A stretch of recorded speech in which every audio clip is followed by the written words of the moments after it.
When the German Empire was founded in 1871, it, as is well known, did not yet possess any colonies. Overall, Germans remained largely excluded from colonial activities until the late 19th century, with a few exceptions such as the short-lived Brandenburg colony of Groß Friedrichsburg in what is now Ghana. However, this did not prevent a small group of German professors, historians, economists, missionaries, and hopeless romantics from dreaming of finally emulating the other European powers by becoming active overseas, rather than merely playing the role of curious spectators. Numerous proposals for colonization, some more serious than others, were already being put forward in the 19th century, with the idea of a German settlement colony dominating the discourse.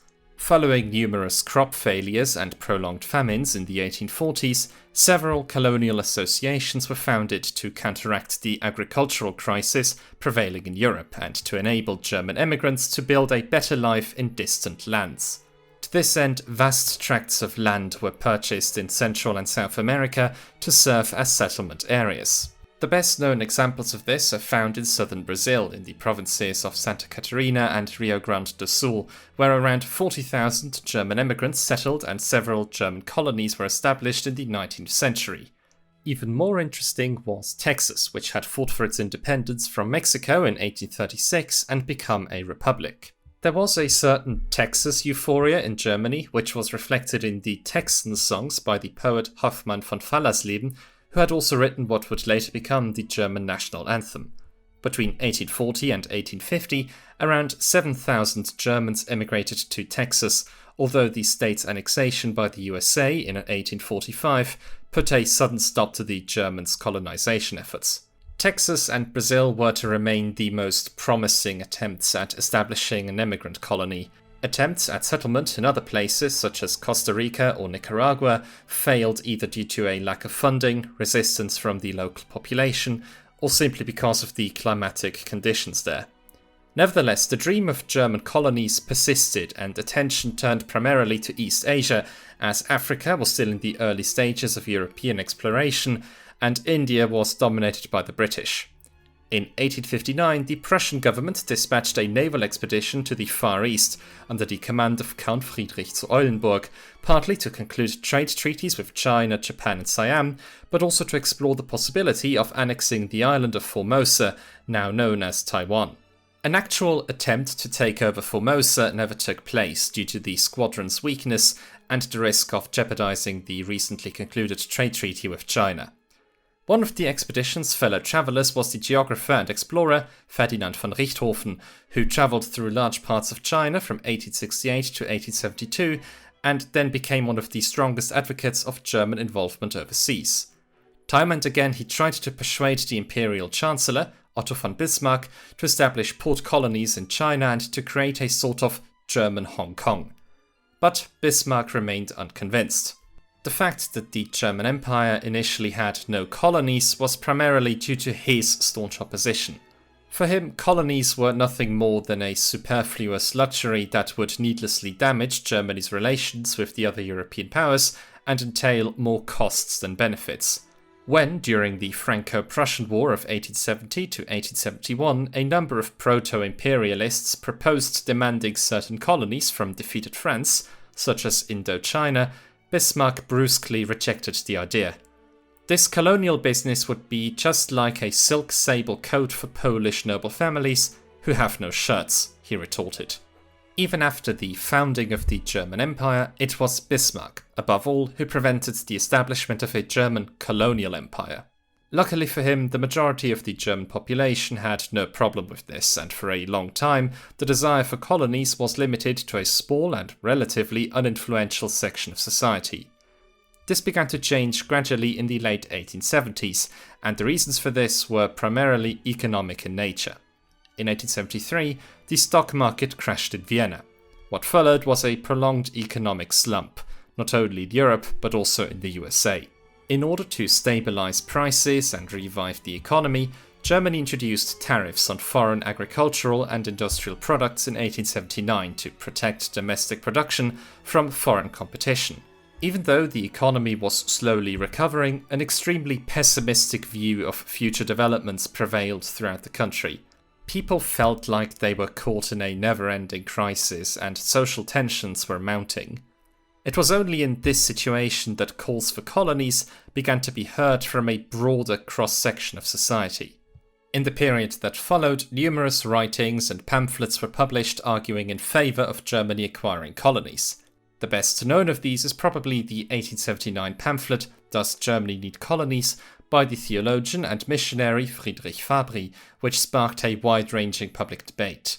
Fabri's arguments make for a great historical source to understand the views of those in favour of colonialism.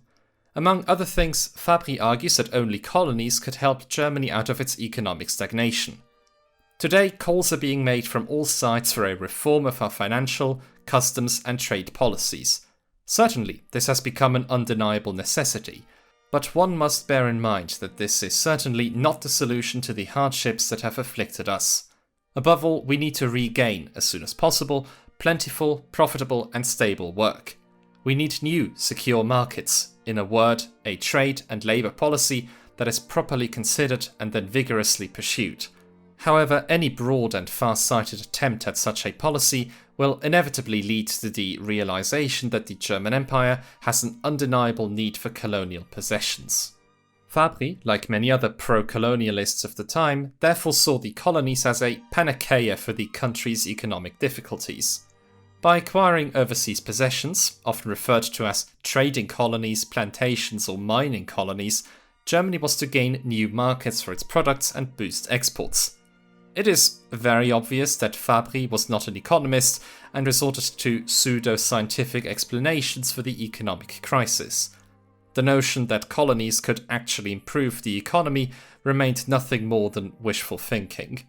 Because, contrary to widespread belief, it was not a lack of markets that had triggered the 1873 crisis in Germany, but rather a preceding frenzy of speculation on the stock market and the reckless financial management of German entrepreneurs during the economic boom following the unification of the German Empire. Subsequently, German competitiveness suffered primarily from the rather poor quality of German products and inefficient work processes. However, entrepreneurs adapted quickly to the new conditions, and by 1880, the worst was already behind them. Following a socially painful process of modernization and rationalization, German competitiveness had gradually improved and the transformation to an industrial powerhouse could continue. The second argument put forward by Fabri relates to the growing population and the wave of German emigration. During the last 2 decades of the 19th century, the German population grew by around a quarter to 56 million, mainly due to a higher birth rate and a lower death rate. As the labour market could not absorb such a large number of people, many Germans saw no other choice but to seek their fortune elsewhere. By far the most popular destination was the US, which became the new home for around 95% of the 3 million emigrants. Proponents of colonialism viewed this wave of emigration as a national drain, robbing Germany of valuable labour and intellectual capital, which in turn benefited America.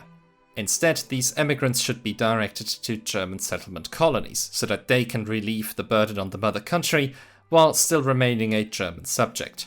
Fabri wrote, "We should therefore emphasize here that large-scale German immigration to the United States will henceforth be doubly detrimental to Germany.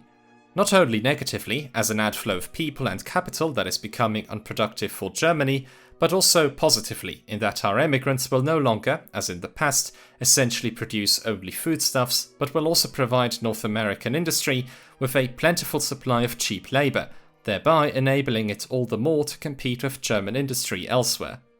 Thus, unless organised and channeled into Germany's own agricultural colonies, the inevitably ever-increasing emigration will henceforth contribute directly and significantly to Germany's economic impoverishment. The sensible and vigorous implementation of a genuine colonial policy is the only effective means of transforming German immigration from a drain on resources into a source of economic and political strength."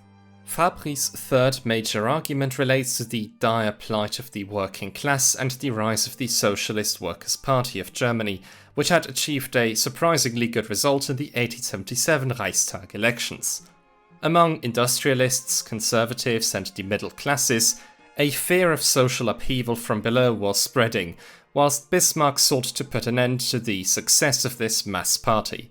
Following 2 failed assassination attempts on Kaiser Wilhelm I, which had not actually been carried out by socialists, the pretext was provided to ban all socialist associations, meetings and publications in 1878.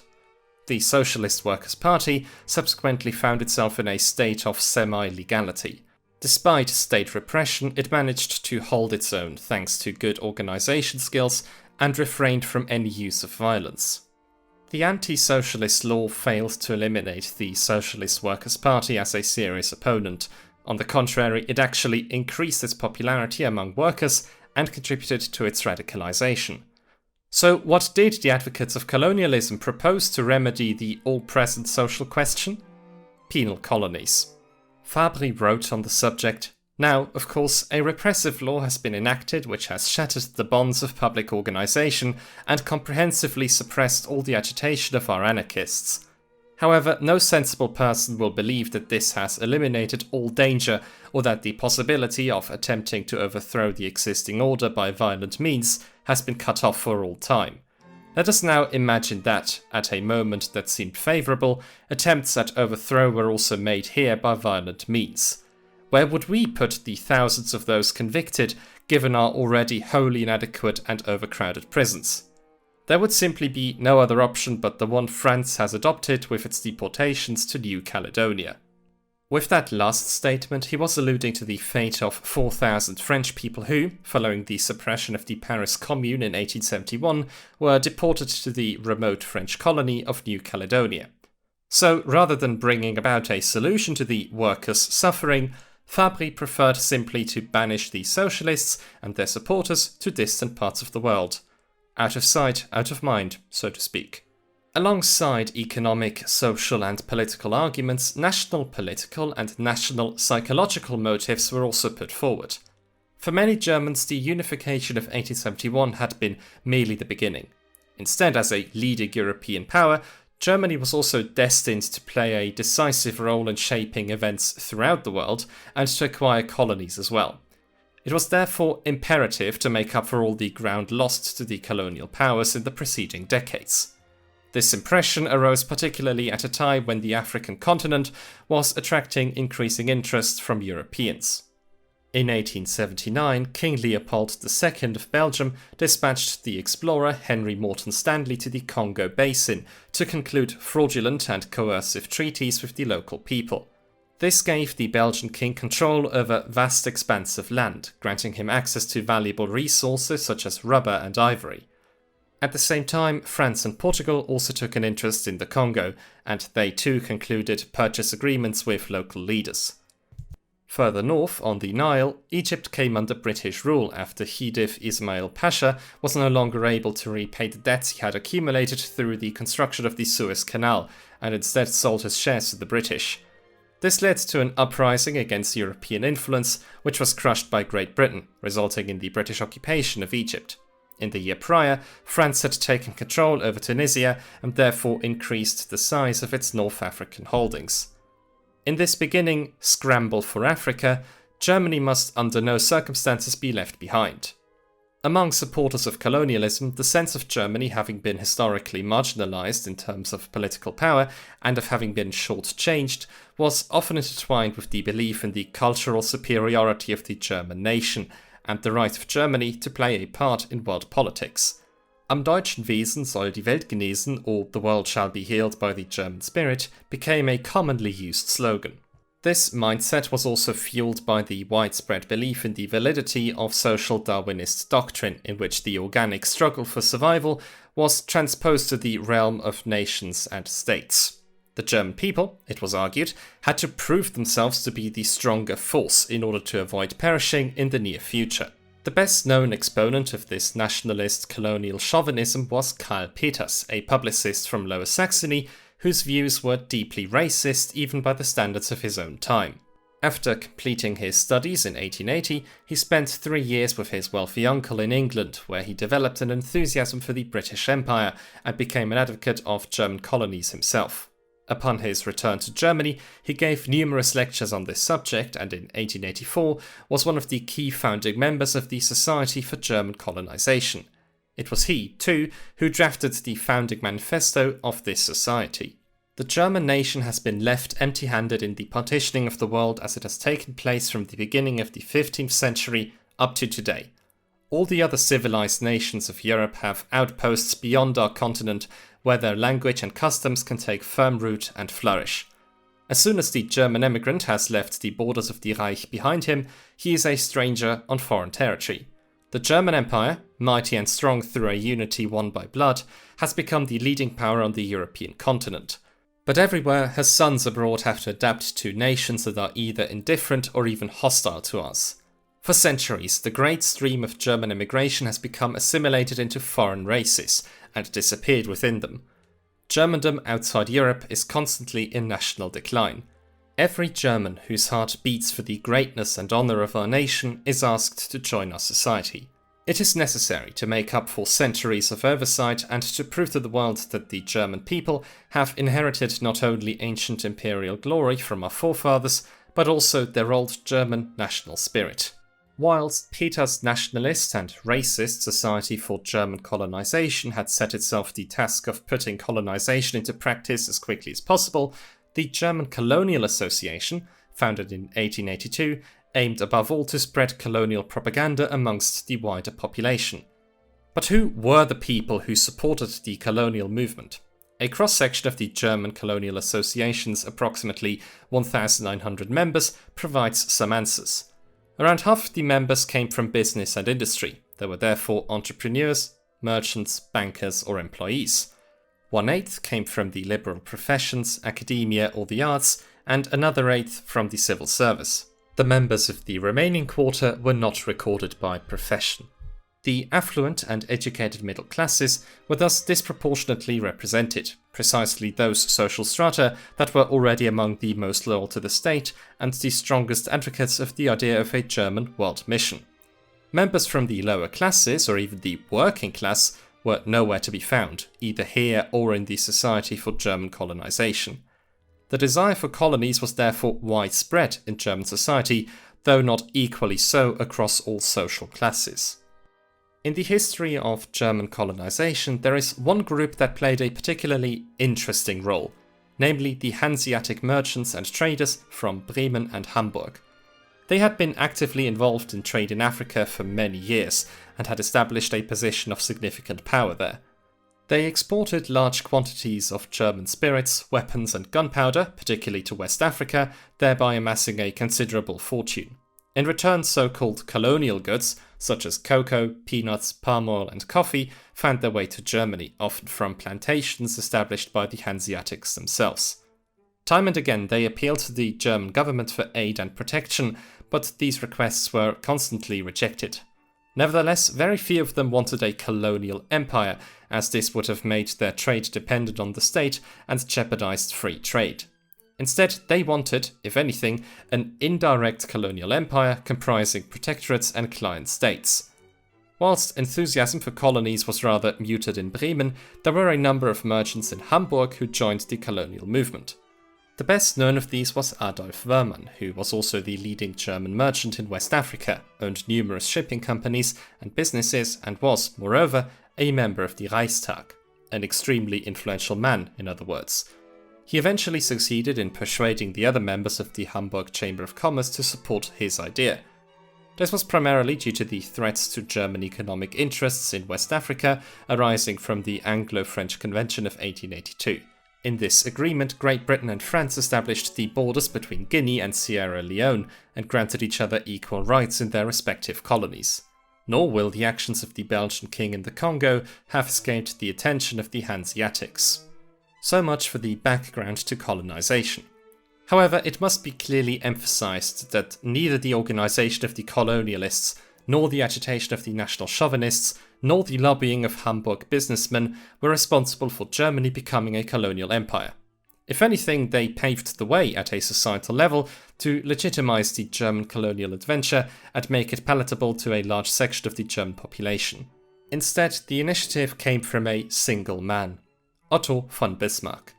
Ironically, the very man who had so resolutely opposed the acquisition of French colonies in 1871 and who even afterwards repeatedly emphasized that there would be no German colonies under his leadership, suddenly changed his mind in the spring of 1884. He now envisaged an informal trading empire in which private sector interests would take precedence above all else. For him, the principle of the flag follows the trade should apply, whereby the state would serve as a protective power for traders who had already established themselves. The territories should then be administered by the private traders themselves. Colonial territorial acquisition as an end in itself, or any actual German colonization of these territories, was out of the question for him. On the 26th of June 1884, he publicly announced this vision in a speech to the Reichstag. I have not abandoned my former aversion to colonies. I will not say colonies after the system mostly adopted last century, the French system, as it might now be called, but colonies which make a strip of land their foundation, and then seek to draw emigrants, appoint officials, and establish garrisons. This mode of colonization may be good for other countries, but it is not practicable for us. A very different question is whether it is expedient, and whether it is the duty of the German Empire, to grant imperial protection and a certain amount of support in their colonial endeavours to those of its subjects who devote themselves to such undertakings, relying upon the protection of the empire in order that security may be ensured in foreign lands to the communities which grow naturally out of the superfluous strength of the German body politic. This question I answer affirmatively. I do so reservedly from the standpoint of expediency, because I cannot predict what will come of it, but I do so unconditionally from the standpoint of the state's duty. Following Bismarck's change of heart, everything happened very quickly. We'll look at exactly how the takeover of the colonies unfolded in a moment, but first here's a brief summary. In April 1884, the Chancellor placed Southwest Africa, now Namibia, under German protection. At the beginning of July, the German flag was raised in Togo, and Cameroon followed later that same month. In February 1885, a letter of protection was issued for East Africa, now Tanzania, and in May of the same year, the northern half of Papua New Guinea and the Bismarck archipelago came under German control. Bismarck's sudden and rapid expansion into the wider world had been possible because the foreign policy situation was extremely favourable to Germany. In the spring of 1884, the Three Emperors League with Austria and Russia had been renewed. At the same time, Britain and Russia were embroiled in disputes in the Middle East and in Asia, whilst the European incursion into Africa further intensified the rivalry between Britain and France. The attention of the European powers was therefore not focused on Germany, which gave the Chancellor considerable room for manoeuvre. But why did this long-standing opponent of colonialism suddenly decide, in such a short space of time, to establish protectorates, as they were known at the time, in Africa and Asia? This is a question that has long preoccupied anyone who has dealt with Bismarck, and the answers that historians give vary widely. Hans Ulrich Wieler argued that Bismarck saw the colonies as a means of alleviating the general sense of crisis in Germany, triggered by the economic crisis, the social question, and wider societal problems. The acquisition of colonies was intended to distract the population from their problems at little costs. The colonies were also intended to serve as a symbol of Germany's growing strength in order to encourage entrepreneurs and industrialists to make further investments into the economy. In contrast, the Marxist historian Ernst Engelberg argued in his biography of Bismarck, which remains an authoritative work to this day, that the Chancellor was in fact persuaded by the arguments of the colonial propagandists. He too had seen in the expansion of the market and access to the new resources an opportunity to get the German economy back on its feet, and to do a favour for his most important supporters, the large landowners, industrialists, and the bankers. Lothar Gall put forward a further argument, maintaining that colonization was primarily directed against British interests and that Bismarck sought to exploit the Anglo-French dispute for his own ends. The aim, he suggests, would have been to bring about a rapprochement with France, to establish a balance of power in the world, and to break the British Empire's dominance. I do not find any of these arguments convincing, as either there is a lack of concrete evidence to support them, or they offer only an unsatisfactory explanation for Bismarck's sudden change of heart. The only plausible explanation, in my view, comes from Christoph Nonn, a Bismarck biographer and expert on the German Empire at the University of Düsseldorf. Because it is the only explanation that accounts for why Bismarck made a complete U-turn in the spring of 1884, only for him to then lose all interests in colonial matters barely a year later. According to Nonn, Bismarck's decision was primarily driven by domestic considerations and was yet another of his many calculated political schemes. You see, Bismarck's position of power in the German Empire was based above all on the freedom and support granted to him by the Emperor, Wilhelm I. The problem, however, was that by 1884 the Emperor was already 87 years old and suffered from recurring health problems. His death was therefore only a matter of time. Wilhelm's successor was his son, Friedrich. He and his wife, Victoria, who was of English origin, were liberal-minded and pursued the long-term goal of transforming Germany into a constitutional monarchy, modelled on the English system.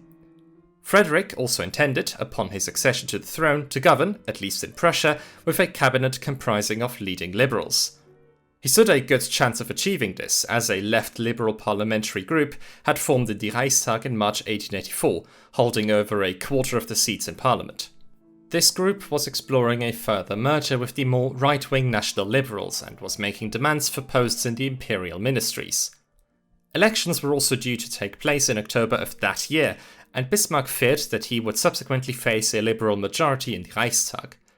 Even though the Reich Chancellor was not dependent on parliament in the German Empire, governing in accordance with his own vision would certainly have been made more difficult under these circumstances.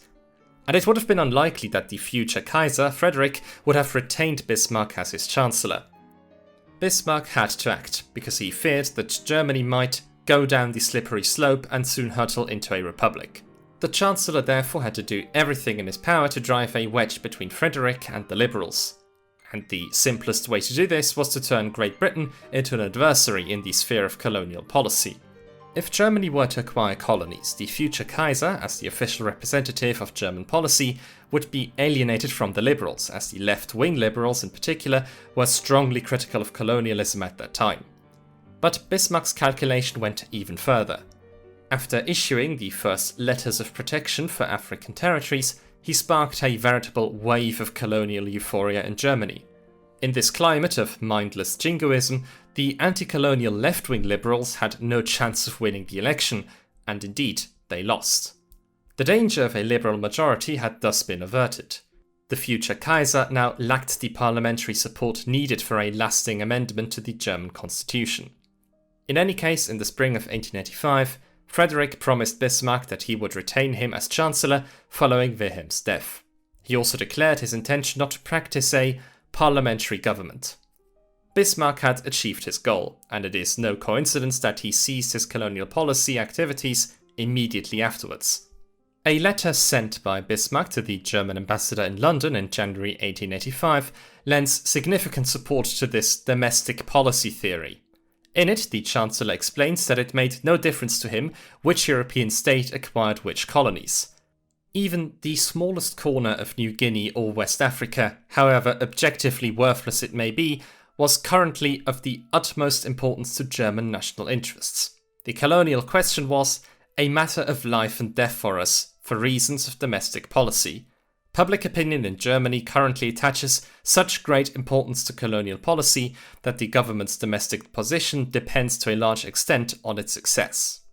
When Bismarck speaks of a matter of life and death in this context, he is therefore referring to his own political position and the conservative German constitutional system, which he had played a decisive role in shaping. An anecdote from 1888 demonstrates that Bismarck had not become a supporter of colonialism overnight, and that his usual disinterest had returned. When the African explorer, Eugen Wolf, tried to persuade him to support further German involvement in Africa, the Chancellor replied, "Your map of Africa is all very nice, but my map of Africa is in Europe. Here lies Russia, and here lies France, and we are in the middle. That is my map of Africa." Now that we understand the background to the establishment of the German colonial empire, we can examine exactly how the takeover of these territories took place. Let's start with Southwest Africa, a rather rugged and sparsely populated region inhabited by two main rival peoples. the Herero in the Central Highlands and the Nama in the south, who had migrated there in the early 19th century and settled in the more inhospitable south. Both relied primarily on cattle herding, but the Nama were also hunters, gatherers and cattle raiders that often targeted the Herero. The conflict was exacerbated by the arrival of the Olam from South Africa, runaway slaves or even mixed-race descendants of the Boers, who were thoroughly familiar with the European way of life and brought with them riding horses and firearms. They joined forces with the Nama, and under the leadership of Captain Jonker Afrikaner, the Olam succeeded in establishing their dominance over the Herero in 1858. This came to an end following a Herero struggle for freedom, as a result of which the Olam themselves came under the protection of the Herero leader Maharero in 1870. Relations between the Herero and the Nama remained tense thereafter, and it was against this backdrop that German traders and missionaries from the Rhenish Missionary Society, led by Friedrich Fabri, found themselves. In order to counter the constant skirmishes, wars and raids that disrupted their work, they repeatedly called upon Prussia or the German Empire from 1868 onwards for protection, without any success. They also directed their requests to South Africa, but firstly the South African government had no interest in bearing the cost of the takeover, and in London there was no interest for the time being in expanding the Cape Colony. And so it was ultimately a tobacco merchant from Bremen named Adolf Lüderitz who paved the way for the German takeover. Spurred on by rumours of supposedly rich gold and diamond deposits, he concluded agreements with the Nama chief Josef Fredericks, under which he acquired what is now Lüderitz Bay, as well as a 20-mile strip of coastline extending to the mouth of the Orange River. The crux of the matter was that the Nama calculated using the English mile, around 1.6 kilometers, which they were familiar with, whilst the German side insisted on the geographical mile, which was more than 4 times as long. As a result of this cheap trick, Lüderitz managed to secure a tract of land 5 times larger than had been agreed with the locals. Using similar tricks and exploiting the rivalry between the ethnic groups, he managed to acquire further territories in the north and east, until the imperial letter of protection was finally issued to him in April 1884. In 1885, the now bankrupt Lüderitz, who hadn't managed to find any gold or diamonds, sold his shares to the German Colonial Society for Southwest Africa, which, in accordance with Bismarck's vision, was to administer the territory independently as a chartered company without state interference. However, the imperial government must have quickly realized that this could not work because said society had no interest in actually exercising sovereign rights. And so, in the very same year, the lawyer Heinrich Göring, yes, Hermann Göring's father, was sent to the colony as the Reich Commissioner. In the case of Cameroon and Togo, it was primarily Adolf Wöhrmann's trading house that drove their takeover by the Germans. This was because the Hanseatic overseas traders feared that their economic interests in West Africa would be jeopardized by the increasing activities of the French, British, Belgians and Portuguese in the region. Furthermore, they were keen to break the Douala's monopoly on intermediary trade in Cameroon. At the insistence of the merchants, the German government dispatched the African explorer Gustav Nachtigall to West Africa in the spring of 1884, initially merely to investigate the increasingly complex trade relations and to ensure that German merchants were treated on an equal footing. However, in July 1884, Germany, with the support by a number of local Douala chiefs, did indeed assume protectorate status over the coastal regions of Cameroon and Togo, thereby beating the British consul to it by just a few days. Those Douala clans that still harboured sympathies for the British were brought to heel when German gunboats bombarded the town of Bonaberi.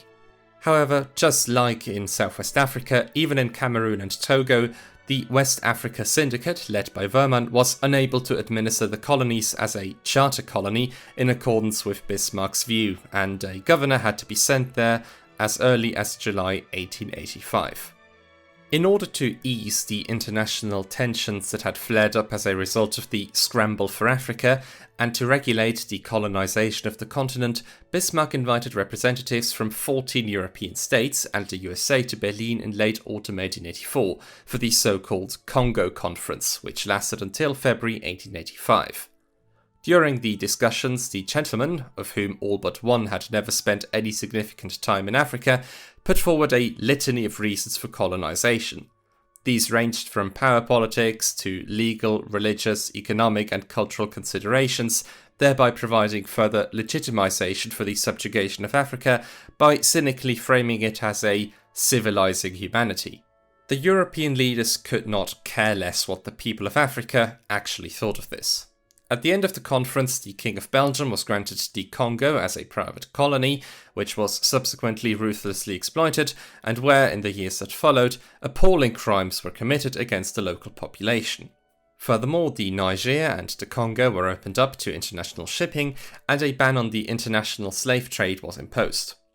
Of particular importance for future developments was the enshrinement of the principle of effectiveness in colonial acquisition. Contrary to the popular historical narrative, Africa was not divided up like a cake at the Congo Conference, but rather demarcated into spheres of influence. From then on, the rule was that only those powers which actually took possession of a colony and subsequently notified the others of this should have the right to acquire it. This was, after all, exactly how Germany had proceeded in its colonial acquisitions to date. The Congo Conference effectively laid down the rules of the game, so to speak, and largely prevented major conflicts between the Europeans in the further scramble for Africa. While the Congo Conference was going on, Karl Peters, armed with a considerable sum of capital provided by his Society for German Colonization, travelled through what is now Tanzania, a land he knew only from hearsay and whose complex political situation was entirely unknown to him. The aim of Peters' expedition was to conclude as many protection treaties as possible with local rulers. The procedure for this was essentially always the same. As soon as they reached a new territory, the men of the expedition would arrange a meeting with the Sultan, whilst exaggerating the importance of Peters himself. After a hearty round of drinking and the distribution of gifts, a treaty written entirely in German was presented to the ruler, who signed it with a cross. This treaty transferred the right to economic exploitation, tax collection, administration and military power to Peters and his company in return for protection. The German flag was then hoisted, a toast was raised to the Kaiser, and 3 ceremonial shots were fired. Then the party simply moved on. It is clear that these treaties were nothing more than fraud, because not only were the signatories unable to even understand the text of the treaties, but they were also unaware that they were thereby transferring their sovereign rights simply by drawing a cross on a piece of paper. Furthermore, Peters exploited the fact that the East African tribal leaders were largely unfamiliar with either the European concept of legal treaties or state sovereignty over a clearly defined area. Upon his return to Europe, this was also clear to many legal scholars. Even the Chancellor's son, Herbert von Bismarck, recognized that these documents were not treaties to be taken seriously. What is meant by acquisition? A piece of paper with some Negro crosses at the bottom. Securing it requires agreement with England, he commented. But Otto von Bismarck did not really care, because he saw in the treaties a perfect opportunity to further stoke the colonial euphoria he was seeking to create in Germany. He was evidently satisfied even with vague promises that the country was rich in raw materials and suitable for the establishment of plantations. On the 27th of February 1885, he then issued a letter of protection for German East Africa, and Peters' association, now renamed the German East African Society, was granted a free hand over the territories it had just acquired. And last but not least, let's talk about New Guinea and the South Sea Islands. German merchant ships had already begun operating in Micronesia and Melanesia in the first half of the 19th century. Several dozen German men even settled in the South Seas and became important liaison officers for German trading houses. A vast trading empire extended from Samoa, and by 1877, 87% of exports from and 79% of imports to Samoa and Tonga were in German hands. The most significant trading house was Johann Caesar Godefroy und Sohn, which supplied textiles, iron goods and weapons to the South Seas and, in return, exported coconut oil, cotton and mother-of-pearl to Europe.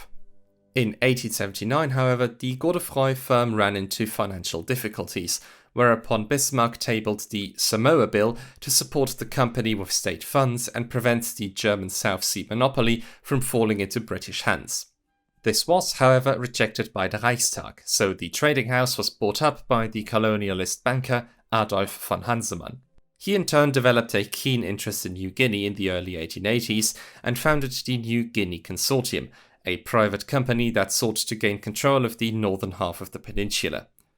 At the end of 1884, Otto Finch, the consortium's research agent, concluded several acquisition agreements in New Guinea, thereby securing a territory of 200,000 square kilometers. Finch also raised the German flag on the surrounding islands, in New Britain and on numerous Micronesian islands. In May 1885, the imperial letter of protection was finally presented to all these territories. As a result of Bismarck's decision to yield for domestic political purposes to the pressure exerted by a number of missionaries, traders, merchants, and a misanthropic cultural chauvinist, Germany had become the world's third largest colonial empire within just 1 year. The objectives the Chancellor had pursued were short-term in nature, but the consequences for Germany and the people in the colonies were to have a lasting impact right up to the present day. Did the colonies at least fulfill the hopes that the advocates of colonialism had raised among the population in the years prior, and did they solve the country's greatest problems in one fell swoop? The answer to that is very simple. No. As I've already mentioned, from 1880 onwards, the German economy was once again growing, a trend that would eventually lead to an economic boom from the mid-1890s onwards. However, the colonies played hardly any significant part in this development. The economic output of the colonies had been significantly overestimated, and the local population had no need for German industrial goods. Around 1913, the German colonies accounted for a mere 0.5% of German foreign trade. Trade with other European countries took precedence, and trade with their colonies was also far more substantial. Furthermore, German entrepreneurs, industrialists, and traders showed only a minimal interest in investing in the German colonies. A mere 2% of German foreign capital was channeled there. Bismarck's hope of creating an informal, capital-driven private colonial empire came to nothing after only a couple of years. In Southwest Africa and in East Africa, uprisings broke out among the local population, prompting the deployment of German protection forces to the regions to quell them. In any case, German investors and private companies were unable to administer the territories and derive any economic benefit from them. Consequently, all these protectorates had to be placed under state administration, at considerable cost to the state and, therefore, to the taxpayers. Because in essence, the colonies were not much more than a money sink. Only Togo was eventually able to finance itself. All the others had to be supported by state subsidies until the First World War, amounting to an average of 21.5 million marks a year. The suppression of further uprisings, as well as costly infrastructure programs in Africa and at the Chinese port of Tsingtao, which had been acquired at a later date, also swallowed up vast sums of money. Only a select few actually profited, such as certain railway companies, trading firms, and banks. In keeping with the beloved capitalist principle, the losses were thus socialized and the profits were privatized. Nor did the hopes for German settler colonies come to fruition. In any case, the great wave of emigration to the USA dwindled to a tiny number from the start of the economic boom. Fears of a bloodletting of the German population thus proved unfounded. Moreover, hardly anyone was interested in emigrating to the remote, inhospitable, and climatically unattractive colonies. By 1914, around 24,000 Germans had settled in the colonies, roughly the equivalent to the modern population of Eisenhüttenstadt. Only to Southwest Africa did a reasonably significant number of settlers move, where to this day a small German minority still lives. Nor was the sometimes proposed idea of simply sending socialist agitators away ever put into practice, as a German penal colony was never established. Instead, the rise of the labour movement continued, and in 1890 the Social Democratic Party of Germany had become the most widely voted for party in the Reichstag elections, and would remain so until the start of World War I. So what about the cultural chauvinistic demands that Germany should finally become an equal to the other colonial powers? Were the needs of the jingoists with their internalized superiority complex at least met? Well, yes, Germany had suddenly become considerably larger on the world map, which certainly satisfied quite a few people. But at what cost? The German Empire had saddled itself with an enormous financial burden and needlessly jeopardized its relations with the other European powers. In the eyes of many jubilant patriots, however, the colonial empire was only the beginning, and they demanded that Germany now participate in world politics and, as Chancellor Bernhard von Bülow put it in 1897, take its place in the sun. This ambition was also supported by the pompous and unpredictable Emperor Wilhelm II. With this new foreign policy strategy from 1890 onwards, Germany turned its back on Bismarck's careful policy of balance of power, which had been intended to prevent another war in which Germany had nothing to gain. Ultimately, this new strategy led to the German Empire's self-inflicted foreign policy isolation at the start of the 20th century. Whilst the colonies were, for the Germans, largely a costly burden, for the colonized population they were a tragedy. Even though they were under the German flag, the people in the colonies did not enjoy legal equality with white Germans. On the contrary, they were regarded, in the prevailing view, as inferior, uncivilized savages who needed to be civilized in the German manner. Such racist stereotypes were not confined merely to the works of colonial propagandists, but were also put forward by academia in order to lend them an air of legitimacy. The primary aim of this civilizing mission was to train the supposedly lazy colonized peoples to work. To this end, they were forced to perform the hardest physical labor for the Germans as porters, plantation workers, or construction laborers for not much more than a pittance. In the colonial system, there was, in a sense, compulsory labor. In the 1890s, a poll tax and other indirect taxes were introduced. In order to pay these taxes, Africans who, due to their subsistence lifestyle, had often never before needed money, were forced to work for the colonizers for a certain period of time. Not only was this work hard, it was also accompanied by constant violence, and the standard punishment, even for the slightest offense, was 25 lashes or whips. Violence against the indigenous population was therefore rife in the colonies. In some cases, atrocious crimes were committed, such as by Karl Peters, who served as imperial commissioner in the Kilimanjaro region from 1891 onwards and arbitrarily imposed death sentences.